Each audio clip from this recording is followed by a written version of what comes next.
Oke, kali ini kita akan membahas tentang koloid, ya, yaitu sistem dan jenis koloid. Nah, ini materi yang pertama, ya. Yang pertama berkaitan dengan perbedaan larutan, koloid, dan suspensi. Ini masih banyak yang salah.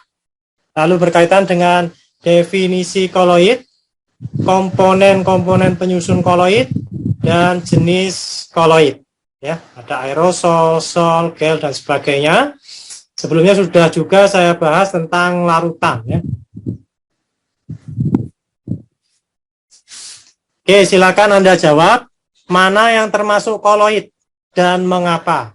Dari gambar 1 sampai dengan gambar ke-7, mohon maaf ini salah nomor. Gambar ke-7, mana yang termasuk koloid? Asap kendaraan, air laut, batu apung, kabut, santan, air plus kopi, dan jelly. Manakah di antara campuran-campuran berikut yang merupakan koloid? Silakan. Mohon maaf Bapak, saya nomor 5 itu santan termasuk koloid. Oke, kenapa santan itu koloid? Karena sifatnya homogen, mudah diamati dan tidak mudah dipisahkan, Pak. Oke, nanti apakah alasan itu benar? Nah, kita lihat nanti, ya. Oke, santan koloid, betul. Yang lain, silakan.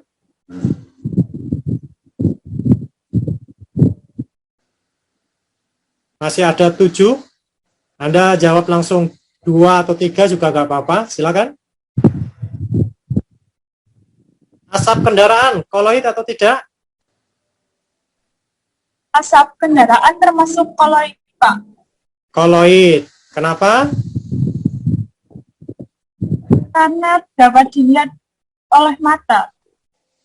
Dapat dilihat oleh mata. Jadi ukuran koloidnya dapat dilihat oleh mata. Ya. Air laut, koloid atau bukan? Kalau ukurannya dapat dilihat oleh mata, air laut itu nanti koloid, ya. Tapi bukan, ya, ukurannya bukan itu, ya. Jadi kapan sesuatu itu dinamakan koloid? Nah, ada standarnya, ya. Batu apung, kabut, air plus kopi, jelly, ini mana yang koloid? Oke, kalau belum bisa. Yang kabut. Kabut, apa kabut? Koloid atau bukan? Izin menjawab, Bapak. Ya, silakan. Perkenalkan, nama saya Faizal. Untuk kabut itu termasuk koloid, Bapak. Koloid. Oke. Soalnya pendispersiannya berupa zat cair. Zat cair. Apa ya zat cair? Pendispersiannya. Pendispersinya. Jadi aerosol cair. Jadi kabut ini dari aerosol cair, di mana partikel zat cair itu dispersi dalam bentuk gas. Oke, apakah alasan seperti itu? Oke. Jadi kita pelajari ya lebih dalam sehingga minimal Anda bisa membedakan mana yang koloid, mana yang bukan. Selanjutnya juga bisa memberi nama, ya. Itu termasuk sol, aerosol, gel, ataukah emulsi, ya. Nah, ataukah buih atau busa. Nah, nanti ada, ya, berbagai jenis koloid. Yang termasuk koloid sudah saya beri tanda. Nah, ya, saya beri tanda ini, ya, hati, ya. Nah, asap kendaraan koloid, batu apung koloid, air laut bukan koloid, tapi air laut ini apa?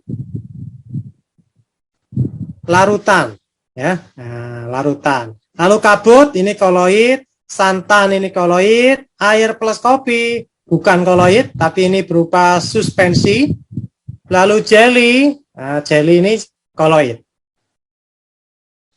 Jenis campuran.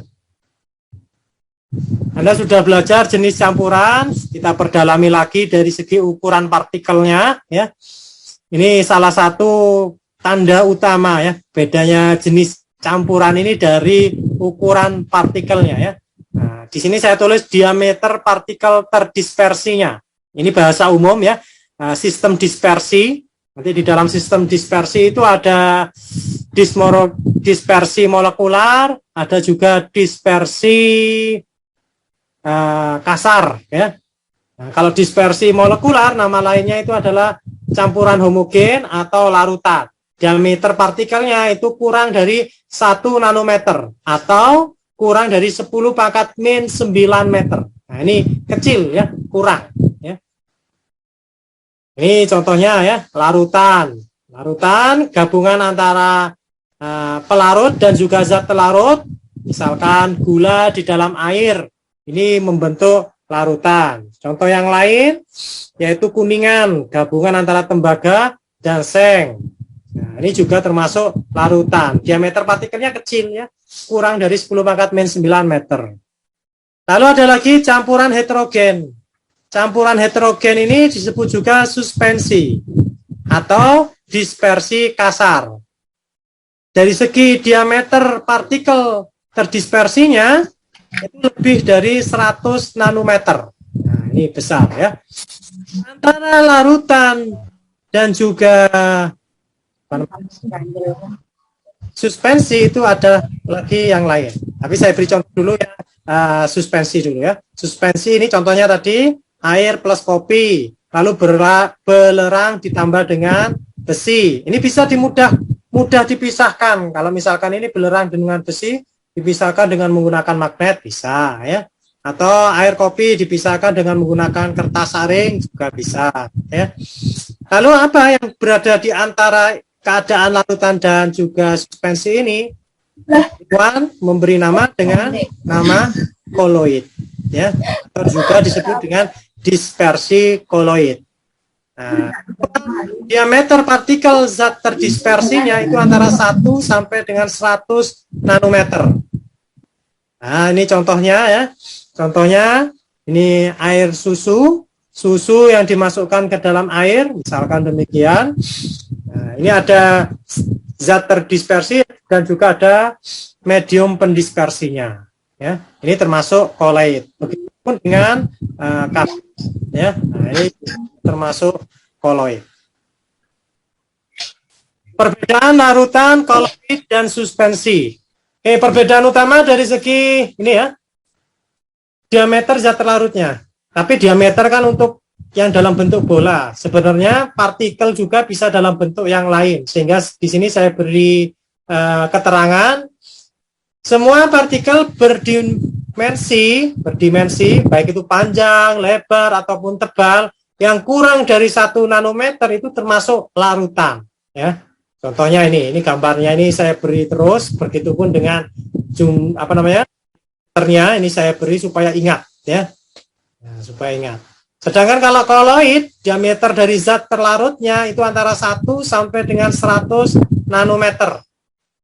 Jadi sistem dispersi itu terdiri dari zat yang terdispersi dan medium pendispersi. Kalau untuk larutan, zat terdispersi itu namanya zat terlarut.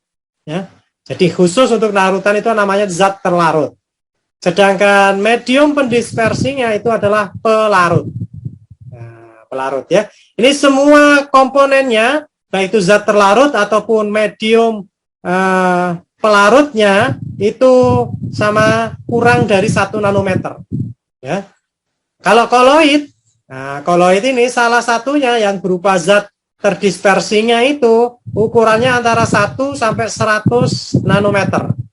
Sedangkan suspensi, nah, dari segi suspensi ini salah satu ini bisa zat terdispersinya ya. Tapi umumnya ya zat terdispersi atau semuanya ya, semua dimensi partikelnya lebih besar daripada 100 nanometer. Contohnya tadi gabungan antara belerang dan besi ya. Nah, ini diameternya lebih dari 100 nanometer. Kalau itu berupa campuran suspensi. Begitupun dengan ini ya.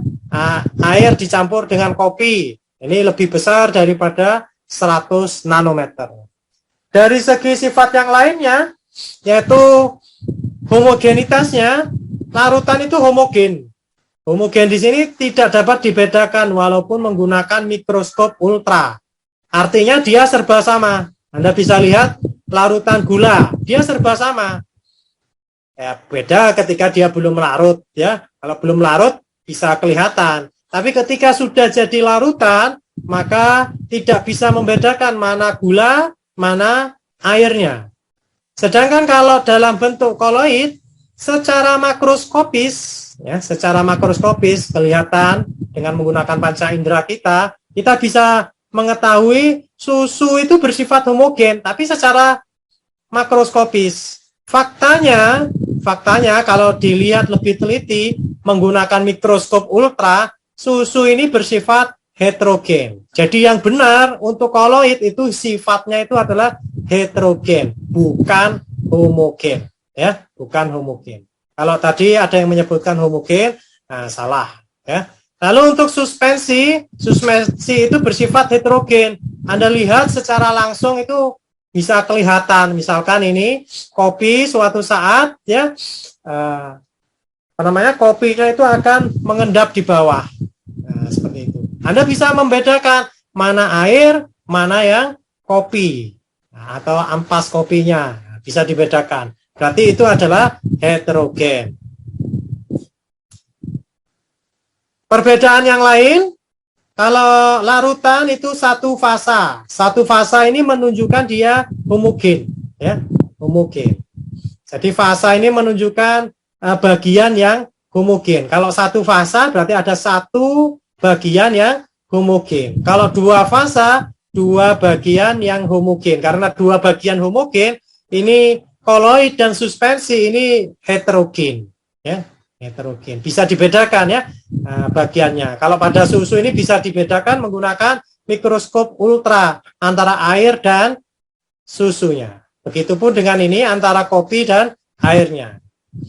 Lalu dari segi stabilitas, larutan itu stabil, koloid ini umumnya stabil, suspensi itu tidak stabil, sehingga dia bisa mengendap ke bawah, ya, karena adanya gaya gravitasi, dia jadi turun ke bawah, ya.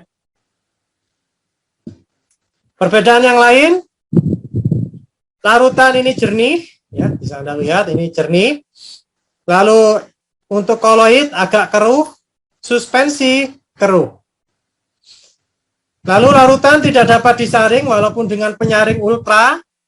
Kalau koloid ini bisa disaring dengan penyaring ultra, tapi tidak dapat disaring dengan penyaring biasa. Ini nggak bisa, kalau penyaring biasa nggak bisa, ya. Kalau suspensi itu dapat disaring dengan penyaring biasa, apalagi dengan penyaring ultra, ya. Dengan penyaring biasa dia bisa disaring, ya, seperti menggunakan kertas saring. Perbedaan yang lain dari segi contohnya, contoh dari larutan air plus gula, air plus garam, air laut, udara yang bersih. Nah, udara yang bersih itu termasuk larutan. Kalau udaranya kotor karena debu, nah, debu, udara yang kotor, itu masuk koloid, ya. Sehingga misalkan asap kendaraan bermotor jadi kelihatan, ya, di bawah sinar matahari. Nah, berarti itu termasuk koloid, ya. Bisa dipastikan itu nanti dari segi diameter zat terlarutnya itu antara 1 sampai 100 nanometer, ya. Contoh yang lain dari larutan yaitu alkohol 70%, biasanya digabung dengan air 30%-nya. Bensin, ini gabungan dari beberapa alkana. Lalu yang koloid, sabun, susu, santan, jeli, selai, mentega, mayones, buih, batu apung. Ini buih sabun, ya, maksudnya, ya. Nah, ini sama dengan ini, buih sabun ini maksudnya. Lalu suspensi, contohnya adalah air sungai yang keruh, air dengan pasir, kopi dengan air. Ini contoh suspensi. Dari sini kita dapat mendefinisikan koloid. Dari ciri-ciri di atas, kira-kira definisi koloid itu apa? Silakan. Yang bisa mendefinisikan koloid? Definisi itu diambil dari ciri yang paling menonjol, ya, ciri yang paling utama atau ciri esensial. Koloid adalah, silakan. Koloid itu termasuk apa? zat murni ataukah campuran? Zat campuran, Bapak. Campuran, Oke, Pak. diteruskan ya. Nah, jadi kalau mendefinisikan itu dari ordinat atasnya, koloid termasuk apa? Campuran. Berarti koloid adalah campuran titik. Ayo silakan. Campuran. Oke, Kristiawardani silakan. Koloid merupakan campuran heterogen yang terbentuk karena adanya dispersi suatu zat ke dalam zat lain yang dicampurkan. Oke, ya, campuran heterogen. Suspensi campuran heterogen apa enggak?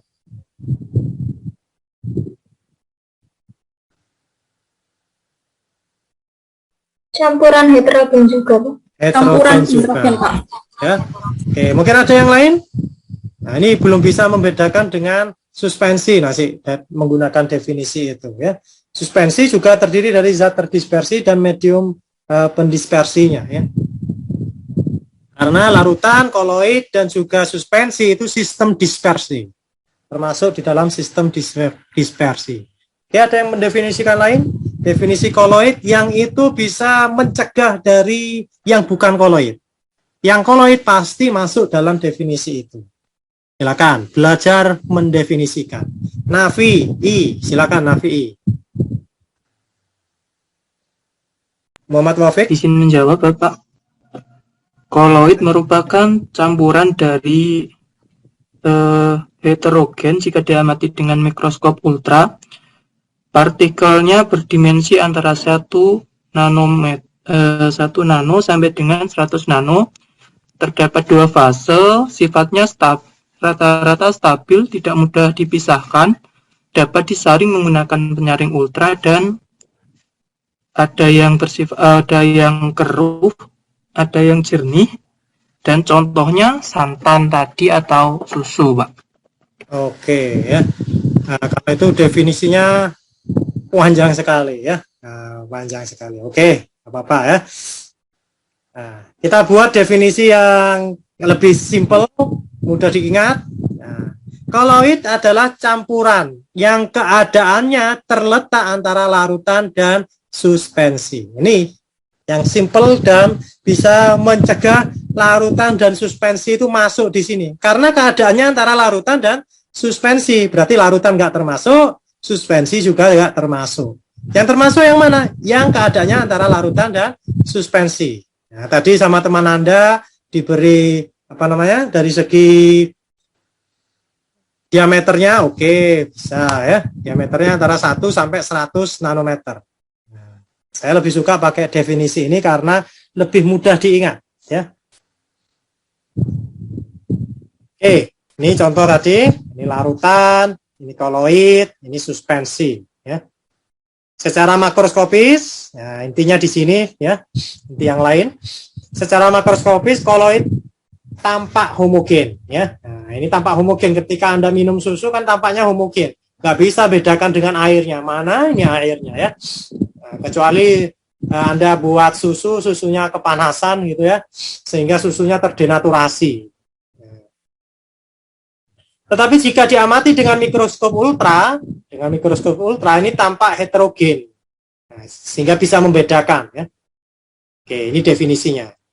Setelah Anda tahu definisi, seharusnya Anda bisa mengetahui sesuatu itu termasuk koloid, campuran, larutan ataukah suspensi. Nah, contoh ini ya soal. Campuran minyak dengan air termasuk apakah? Silakan. Campuran minyak dengan air termasuk apa? Suspensi, Bapak. Oke, suspensi. Siapa namanya? Muhammad Wafiq, Bapak. Wafiq. Oke, katanya Wafiq suspensi. Yang lain? Sebelum saya tanya mengapa? Menurut Wafiq suspensi. Ada yang lain? Boleh beda dengan Wafiq ya. Asalkan Anda punya alasan ya. Alasannya yang benar kalau bisa ya. Nggak benar nggak apa-apa, yang penting berani ngomong dulu ya. Silakan yang lain. Jadi katanya Wafiq campuran minyak dengan air itu suspensi.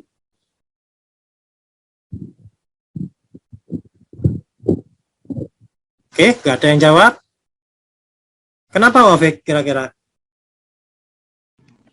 Karena air dan minyak itu dapat disaring, Pak, dan sifatnya heterogen. Dapat disaring, Anda pernah nyaring air dengan minyak? Pernah, Bapak. Untuk massa jenisnya kan berbeda, jadi minyak itu lebih ringan dari air, sehingga dapat diamati dengan kasat mata. Nah, alasan yang tepat itu ya, dapat dibedakan dengan jelas. Kan gitu ya? Itu alasannya ya. Alasan yang paling tepat itu dapat dibedakan dengan jelas. Suspensi itu ciri utamanya, dia dapat dibedakan dengan jelas. Nah, dua komponen penyusunnya itu. Nah, gambarnya kan seperti ini ya. Nah, ini dapat dibedakan dengan jelas. Ini minyak, ini air. Kalau pada larutan itu nggak bisa dibedakan, baik itu dengan mikroskop ultra nggak bisa. Kalau koloid dengan mikroskop ultra bisa dibedakan. Kalau ini nggak pakai mikroskop aja bisa dibedakan, berarti ini adalah suspensi. Oke, pinter. Next, komponen koloid ya. Nah, sistem koloid itu mengandung dua komponen ya, sama dengan larutan juga dua komponen. Kalau pada larutan itu zat terdispersi dengan zat pendispersi, itu nama yang lebih khususnya untuk larutan itu adalah zat terlarut dengan zat pelarut. Kalau untuk koloid, nah namanya itu pakai nama khusus terdispersi saja ya. Nah, fasa terdispersi, nah, ini bahasa Inggrisnya dispersed phase, dan juga medium pendispersi. Nah, ini salah bahasa Inggrisnya ya. Dispersing medium ya, dispersing medium. Jadi medium pendispersi itu dispersing medium. Oke, soal. Tentukan fasa terdispersi dan medium pendispersi dari gambar berikut. Oke, silakan. Ada yang bisa? Berani mengungkapkan supaya Anda cerdas ya, lebih berani. Oke, pada gambar pertama yang saya tunjuk dengan pointer ini gambar asap kendaraan atau asap kebakaran, gampangannya gitu. Kira-kira medium pendispersinya apa? Fasa terdispersinya apa? Silakan. Fasa terdispersi pada asap itu apa? Kalau pada larutan ini istilahnya terlarut, tapi kan ini bukan larutan ya, sehingga istilahnya fasa terdispersi.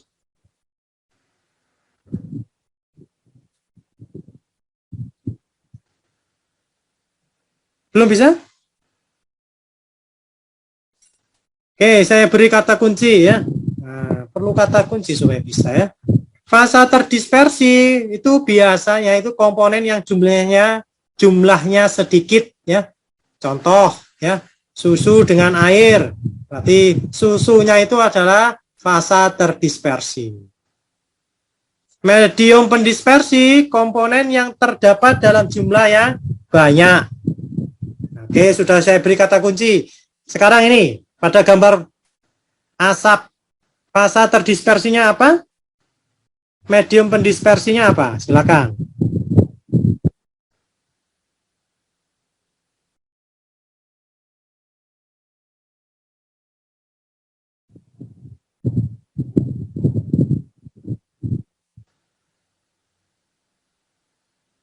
Oke, Riana, silakan.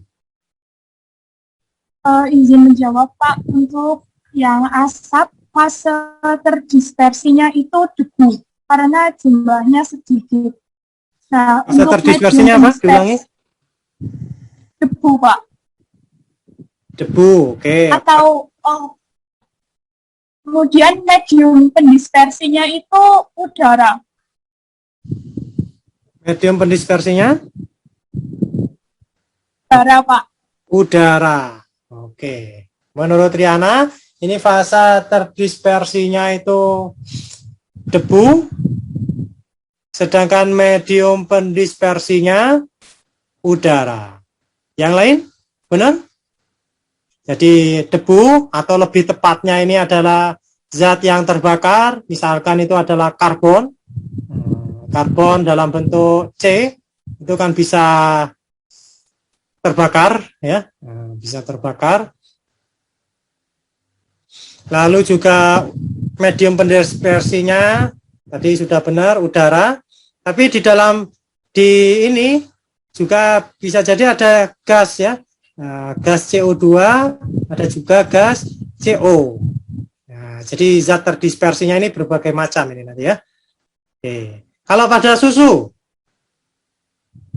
zat terdispersinya apa? Medium pendispersinya apa? Oke, Nafi, Wafik, silakan. Untuk susu, fase terdispersinya adalah susu, Pak. Sedangkan untuk yang pendispersinya adalah air. Oke, pintar.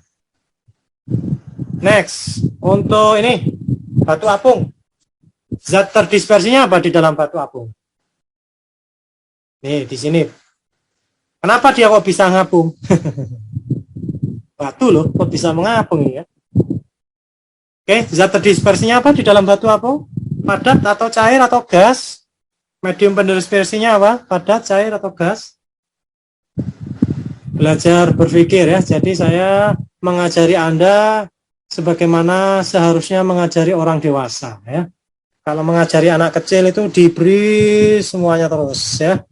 Nah, kalau mengajari orang dewasa ini dimotivasi untuk berpikir, bahkan dia bisa mencari sendiri ilmu itu, ya. Bahkan bisa menemukan ilmu baru. Nah, ini orang dewasa, ya. Batu apung, teman-teman. Zat terdispersinya padat, cair, gas? Pilih. Oke. Gas, Bapak. Silakan Riana. Untuk batu apung yang terdispersi itu gas, Pak. Kemudian medium pendispersinya itu padat. Jadi dari buih kemudian bereaksi menjadi padatan. Oke, ya, betul, ya. Jadi zat terdispersinya ini gas, ya. Medium pendispersinya adalah padat. Seperti itu. Sehingga dia bisa mengapung, ya. Bisa mengapung. Sebenarnya batu apung ini kan terbentuk dari letusan gunung berapi itu, ya. Jadi lahar atau magma yang keluar meloncat ke udara, kan itu, ya, karena suatu tekanan. Di udara ini dingin, lalu juga ada udara, jadi di dalam letusan itu nanti bergabung dengan udara-udara itu, sehingga terbentuk batu yang ada di dalamnya itu ada gas-gasnya, ya, sehingga dia bisa mengapung. Oke, seperti itu, teman. Jenis koloid dan nama sistem koloid. Ini saya permudah Anda dengan tabel seperti ini, ya. Pertama, lihat dari segi fase terdispersinya, ya. Nah, kalau fase terdispersinya padat, dari segi nama itu namanya sol. Medium pendispersi itu nanti sol apa? Nah, gitu aja, ya. Padat dalam padat. Ini bacanya gini aja, ya. Padat dalam padat, karena medium pendispersi ini yang lebih banyak, ya. Padat dalam padat ini namanya sol padat. Contohnya paduan logam, ya, seperti tadi logam kuningan, ya, itu terdiri dari logam apa saja sudah saya jelaskan. Lalu permata, kaca berwarna. Nah, ini contohnya, ya, sol padat namanya. Kalau ada nama yang lain saya beri kurung, ya. Lalu ada lagi padat dalam cair, namanya itu sol cair, atau lebih padat dalam gas, ini namanya sol gas, ya. Nah, jadi kalau fase terdispersinya itu berupa padat, ini namanya sol, ya. Sol padat, sol cair, atau sol gas. Untuk sol cair ini lebih dikenal dengan sol, itu aja, ya. Contohnya cat, tinta, campuran air dan kanji, sol emas, sol belerang. Sol gas itu padat dalam gas. Ini contohnya adalah aerosol padat, ya. aerosol padat. Nama lainnya aerosol padat. Ini lebih dikenal dengan aerosol padat ya. Sol gas lebih dikenal dengan aerosol padat. Contohnya adalah asap atau debu di udara. Nah, seperti itu. Ini adalah sol gas atau aerosol padat. Jenis koloid yang lain, kalau zat terdispersinya itu cair, namanya itu emulsi, ya. Nah, kalau cair dalam padat, emulsi padat. Cair dalam gas, emulsi cair. Lebih dikenal dengan emulsi saja. Ya. Cair dengan gas, emulsi gas. Atau nama lainnya lebih dikenal dengan aerosol cair. Contoh emulsi padat, keju, mentega, mutiara, jelly, gelatin. Nah, gel gelatin. Kalau gel ini suatu istilah untuk koloid liofil, koloid yang suka pada medium pendispersinya. Nah, ini koloid liofil yang setengah kaku, ya. Gel gelatin dapat dibuat dengan mencampurkan gelatin dengan air panas. Nah, gelatin sendiri itu termasuk protein. Lalu emulsi cair dikenal dengan emulsi. Contohnya adalah susu, santan. Ini contoh dari emulsi cair. Emulsi gas atau aerosol cair, contohnya adalah kabut dan awan. Oke, jenis yang lain, kalau zat terdispersinya itu adalah gas. Nah, ini ya, zat terdispersinya gas itu namanya buih atau busa. Tinggal tergantung medium pendispersinya apa, ya. Gas dalam padat, busa padat. Gas dalam cair, busa cair. Nah, contohnya busa padat ini batu apung, karet busa. Busa cair, busa sabun, ada juga busa deterjen, busa sampo. Ya, busa ini dari segi nama ini awalnya ini adalah gas dalam cair. Kira-kira ada apa enggak gas dalam gas? Contohnya apa kalau ada? Silakan dijawab. Gas dalam gas. Ada apa enggak? Tidak ada ya. Gas dalam gas itu tidak ada. Nah, pertanyaannya, kenapa fasa terdispersi gas dan medium pendispersi gas dalam sistem koloid tidak ada? Silakan dijawab. Nah, ini berpikir kritis seperti ini ya. Jadi kita tidak hanya menerima saja, tapi kita bertanya kenapa ini kok nggak ada ya gas dalam gas ini ya. Nah, walaupun di buku tidak ada keterangannya, tapi kita bisa memikirkan ya kenapa ini kok nggak ada sistem koloid gas dalam gas. Silakan dijawab. Izin menjawab, Pak. Oke, silakan. Karena gas dan gas itu tidak bisa membentuk sistem yang bersifat heterogen. Jadi kenapa? gas sama gas nantinya akan membentuk homogen. Karena medium pendispersinya Ya, medium pendispersinya itu sifatnya tidak bersifat heterogen, jadinya hanya bersifat homogen. Oke, homogen itu sifat apa? Ciri apa? Ciri campuran. Sama. Ya, homogen itu sama. Ciri dari campuran jenis apa? Larutan sejati. Oke, pinter. Larutan sejati, ya. Oke. Siapa namanya tadi? Pratiwi, Pak. Oke, pinter, Pratiwi ya. Sip. Sudah bisa menganalisa ya.